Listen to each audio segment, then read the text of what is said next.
Chapter 7, Country Living. The Divine Ideal.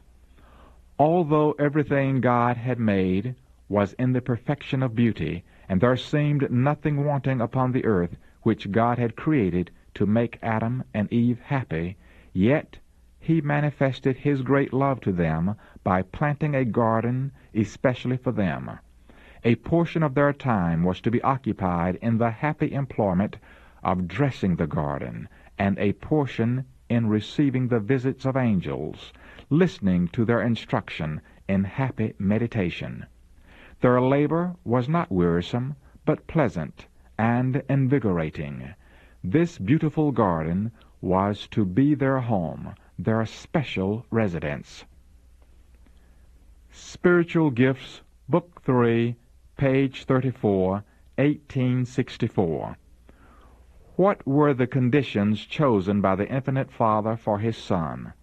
A secluded home in the Galilean hills, a household sustained by honest, self-respecting labor, a life of simplicity, daily conflict with duty and hardship, self-sacrifice, economy, and patient, gladsome service, the hour of study at His mother's side with the open scroll of Scripture, the quiet of dawn or twilight in the green valley, the holy ministries of nature, the study of creation and providence, and the soul's communion with God. These were the conditions and opportunities of the life of Jesus. Ministry of Healings, pages 365 and 366, 1905. Away from the cities. Get out of the cities as soon as possible and purchase a little piece of land where you can have a garden, where your children can watch the flowers growing and learn from them lessons of simplicity and purity. Selected Messages, Book 2, page 356, 1903. Out of the cities is my message at this time.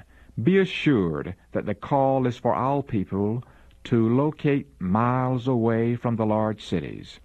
One look at San Francisco as it is today would speak to your intelligent minds, showing you the necessity of getting out of the cities. The Lord calls for His people to locate away from the cities, for in such an hour as ye think not, fire and brimstone will be rained from heaven upon these cities. Proportionate to their sins will be their visitation. When one city is destroyed, let not our people regard this matter as a light affair, and think that they may, if favorable opportunity offers, build themselves homes in that same destroyed city. Let all who would understand the meaning of these things read the 11th chapter of Revelation. Read every verse, and learn the things that are yet to take place in the cities. Read also the scenes portrayed in the 18th chapter of the same book. Manuscript release, 1518, May 10, 1906. Fathers and mothers who possess a piece of land and a comfortable home are kings and queens. Adventist Home, page 141, 1894. Cities to be worked from outpost. As God's commandment-keeping people, we must leave the cities. As did Enoch, we must work in the cities, but not dwell in them. Evangelism, pages 77 and 78, 1899. The cities are to be worked from outpost. Said the messenger of God, "Shall not the cities be warned?" Yes, not by God's people living in them, but by their visiting them, to warn them of what is coming upon the earth. Selected Messages, Book 2, page 358, 1902. For years I have been given special light that we are not to center our work in the cities. The turmoil and confusion that fill these cities, the conditions brought about by the labor unions and the strikes, will prove a great hindrance to our work. Testimonies, Volume 7, page 84, 1902. When iniquity abounds in a nation, there is always to be heard some voice giving warning and instruction, as the voice of Lot was in Sodom. Yet Lot could have preserved his family from many evils had he not made his home in this wicked, polluted city. All that Lot and his family did in Sodom could have been done by them even if they had lived in a place some distance away from the city. Evangelism, page 78, 1903. For the present, some will be obliged to labor in Chicago, but these should be preparing, working centers in rural districts from which to work the city. The Lord would have his people looking about them and securing humble, inexpensive places as centers for their work, and from time to time larger places will come to their notice, which they will be able to secure at a surprisingly low price. Evangelism, page 402, 1906. Rich blessings in a natural environment. We say again, out of the cities. Do not consider it a great deprivation that you must go into the hills and mountains, but seek for that retirement where you can be alone with God, and to learn his will and way. I urge our people to make it their life work, to seek for spirituality. Christ is at the door. This is why I say to our people, do not consider it a privation when you are called to leave the cities and move out into the country places. Here there await rich blessings for those who will grasp them. By beholding the scenes of nature, the works of the Creator, by studying God's handiwork, imperceptibly you will be changed into the same image. Selected Messages, Book 2, pages 355 and 356, 1908. Character development easier in the country. Parents flock with their families to the cities because they fancy it easier to obtain a livelihood there than in the country. The children, having nothing to do when not in school, obtain a street education. From evil associates, they acquire habits of vice and dissipation. Testimonies, Volume 5, page 232, 1882.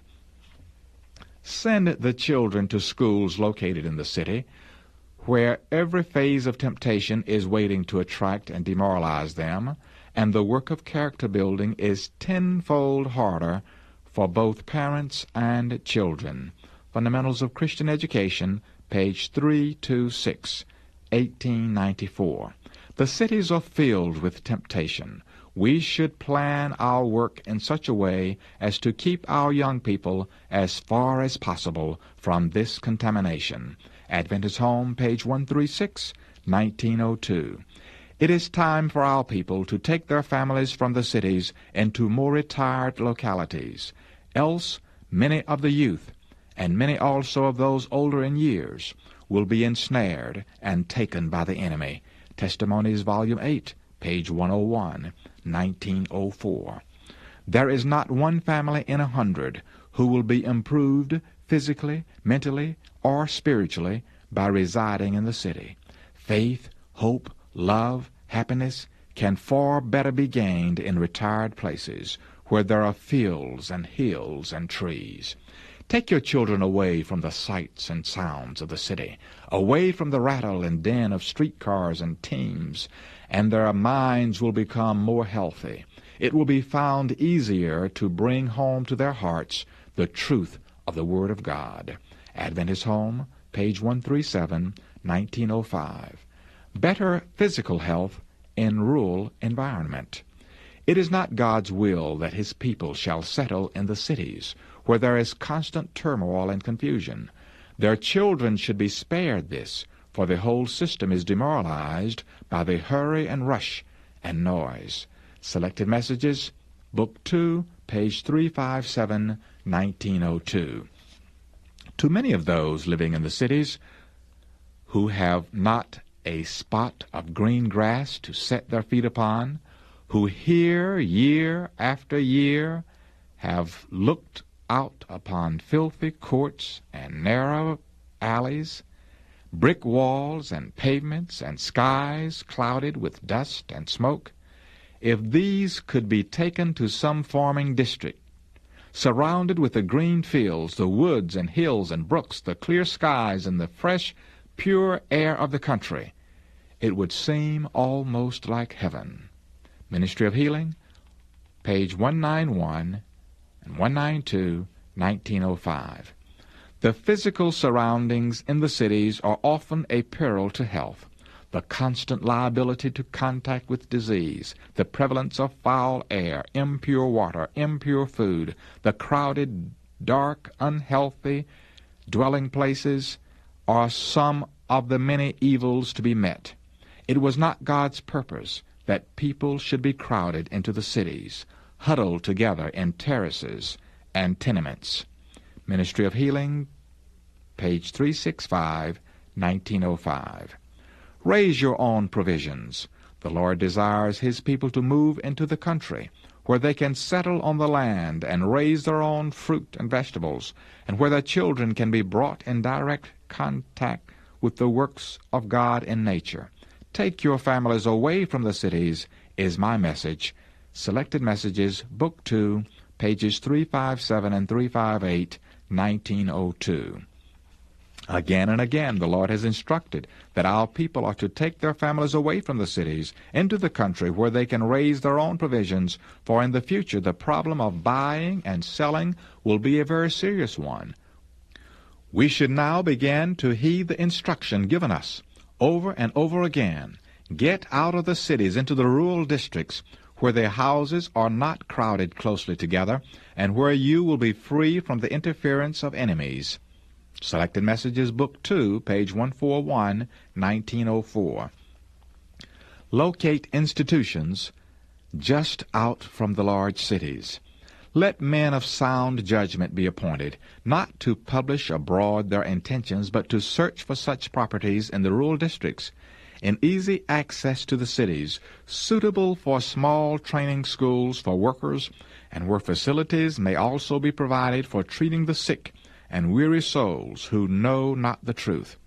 Look for such places just out from the large cities, where suitable buildings may be secured, either as a gift from the owners or purchased at a reasonable price by the gifts of our people. Do not erect buildings in the noisy cities. Evangelism, page 77, 1909. Cooranbong, New South Wales. Where shall our Australian Bible School be located?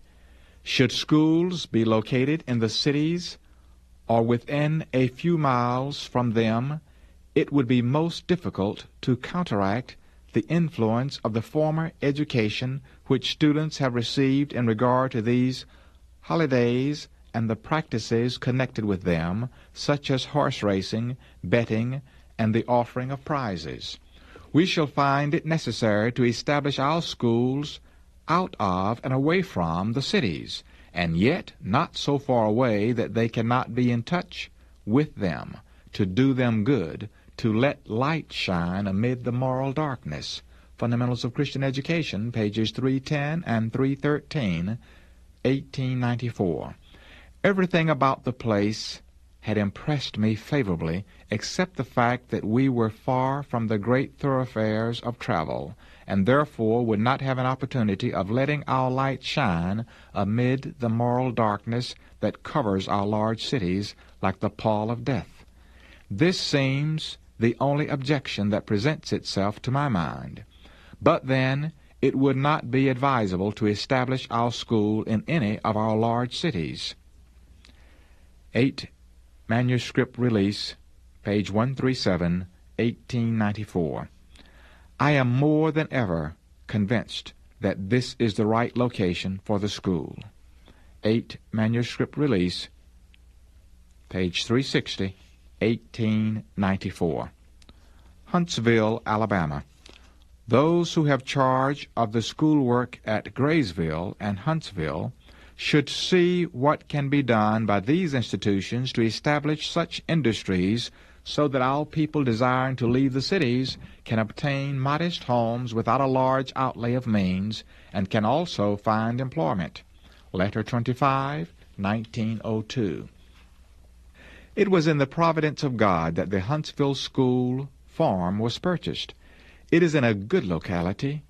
Near it there are large nurseries, and in these nurseries some of the students have worked during the summer to earn money to pay their expenses at the Huntsville School.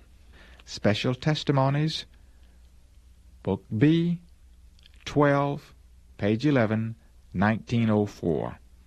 The Huntsville School farm is a most beautiful place, and with its 300 and more acres of land should accomplish much in the line of industrial training and the raising of crops. Special Testimonies, Series B, 12X, page 13, 1904. Recently the question was asked me, would it not be well to sell the school land at Huntsville and buy a smaller place? Instruction was given me that this farm must not be sold, that the situation possesses many advantages for the carrying forward of a colored school. Special Messages, 359, 1904. Berrien Springs, Michigan. I hear that there is some thought of locating the school at Berrien Springs in the southwest of Michigan. I am much pleased with the description of this place. In such a place as Berrien Springs, the school can be made an object lesson, and I hope that no one will interpose to prevent the carrying forward of this work. 4 Manuscript Release, page 407, July 12, 1901. The good hand of the Lord has been with our people in the selection of a place for the school. This place corresponds to the representations given me as to where the school should be located. It is away from the cities, and there is an abundance of land for agricultural purposes, and room so that houses will not need to be built one close to another. There is plenty of ground where students may be educated in the cultivation of the soil. Review and Herald, January 28, 1902. In moving the college from Battle Creek and establishing it in Berrien Springs, Brethren Magan and Sutherland have acted in harmony with the light that God gave. They have worked hard under the great difficulties. God has been with them. He has approved of their efforts. 4 Manuscript Release, pages 260 and 261, 1904. Stoneham, Massachusetts. The Lord, in His providence, has opened the way for His workers to take an advanced step in New England, a field where much special work should be done. The brethren there have been enabled to arrange to change the location of the sanitarium from South Lancaster to Melrose, a place much nearer Boston, and yet far enough removed from the busy city so that the patients may have the most favorable conditions for recovery of health. The transfer of the New England Sanitarium to a place so convenient to the city of Boston is in God's providence. When the Lord sets His hand to prepare the way before us, God forbid that any should stand back, questioning the wisdom of going forward or refusing to give encouragement and help. The removal of the New England Sanitarium from South Lancaster to Melrose has been presented to me as being directed by the Lord. Special Testimonies, Series B, 13, page 3, 1902. Tacoma Park, Washington, D.C. The location that has been secured for our school and sanitarium is all that could be desired. The land resembles representations that have been shown me by the Lord. It is well adapted for the purpose for which it is to be used. There is on it ample room for a school and sanitarium without crowding either institution. The atmosphere is pure and the water is pure. A beautiful stream runs right through our land from north to south. The stream is a treasure more valuable than gold or silver. The building sites are upon fine elevations with excellent drainage. One day we took a long drive through various parts of Tacoma Park. A large part of the township is a natural forest. The houses are not small and crowded closely together, but are roomy and comfortable. They are surrounded by thrifty second-growth pines, oaks, maples, and other beautiful trees. The owners of these homes are mostly businessmen, many of them clerks in the government offices in Washington. They go to the city daily, returning in the evening to their quiet homes. A good location for the printing office has been chosen, within easy distance of the post office, and a site for a meeting house also has been found. It seems as if Tacoma Park has been specially prepared for us, and that it has been waiting to be occupied by our institutions and their workers. Signs of the Times, June 15, 1904. The Lord has opened this matter to me decidedly. The publishing work that has been carried on in Battle Creek should for the present be carried on near Washington. If after a time the Lord says, "Move away from Washington," we are to move. Review and Herald, August 11, 1903. Madison, Tennessee. I was surprised when in speaking of the work they wished to do in the South, they spoke of establishing a school in some place a long way from Nashville. From the light given me, I knew that this would not be the right thing to do, and I told them so. The work that these brethren, E.A. Sutherland and P.T. Magan, can do, because of the experience gained at Berrien Springs, is to be carried on within easy access of Nashville, for Nashville has not been worked as it should be. And it will be a great blessing to the workers in the school to be near enough to Nashville to be able to counsel with the workers there. In searching for a place for the school, the brethren found a farm of 400 acres for sale about 9 miles from Nashville. The size of the farm, its situation, the distance that it is from Nashville, and the moderate sum for which it could be purchased seemed to point it out as the very place for the school work. We advised that this place be purchased. I knew that all the land would be ultimately needed. Review and Herald, August 18, 1904. Mountain View, California. Instruction has also been given that the Pacific Press should be moved from Oakland. As the years have passed by, the city has grown, and it is now necessary to establish the printing plant in some more rural place, where land can be secured for the homes of the employees. Those who are connected with our offices of publication should not be obliged to live in the crowded cities. They should have opportunity to obtain homes where they will be able to live without requiring high wages. Fundamentals of Christian Education, page 492, 1904. Mountain View is a town which has many advantages. It is surrounded by beautiful orchards. The climate is mild, and fruit and vegetables of all kinds can be grown. The town is not large, yet it has electric lights, mail carriers, and many other advantages usually seen only in cities. Letter 141, 1904. Some have wondered why our office of publication should be moved from Oakland to Mountain View. God has been calling upon His people to leave the cities. The youth who are connected with our institutions should not be exposed to the temptations and the corruption to be found in the large cities. Mountain View has seemed to be a favorable location for the printing office. Country Living, page 29, 1905. Loma Linda, California. We thank the Lord that we have a good sanitarium at Paradise Valley, 7 miles from San Diego, a sanitarium at Glendale, 8 miles from Los Angeles, and a large, beautiful place at Loma Linda, 62 miles east from Los Angeles and close to Redlands, Riverside, and San Bernardino.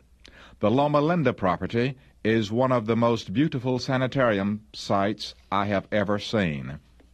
Loma Linda Messages, page 141, 1905. Loma Linda is a place that the Lord has especially designated as a center for the training of medical missionaries. Letter number 188, 1907. Here there are wonderful advantages for a school.